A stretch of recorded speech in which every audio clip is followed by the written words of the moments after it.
Hello అండి, అందరికీ నమస్తే. ఈ వీడియోలో చూపిస్తున్నట్టు నేను వంట గురించి మాట్లాడడం లేదండి.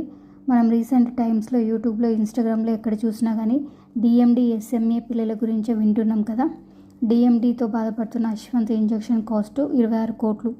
బాబు హెల్త్ గురించి ఆ తల్లి పడే ఆవేదన అంతా ఇంత కాదండి. 1 year నుంచి బాబు కోసం ఫండ్స్ కలెక్ట్ చేస్తున్నారు. బట్ ఇప్పటి వరకు ఓన్లీ 1 crore మాత్రమే వచ్చింది.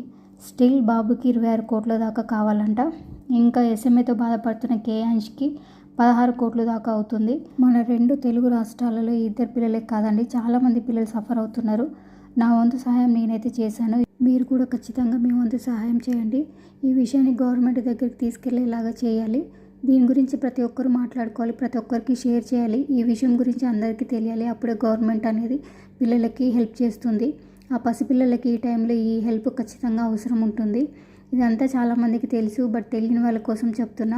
నా వీడియో చూసిన 100 మంది అయినా సరే ఈ 100 మందికి ఈ విషయం తెలుస్తుంది.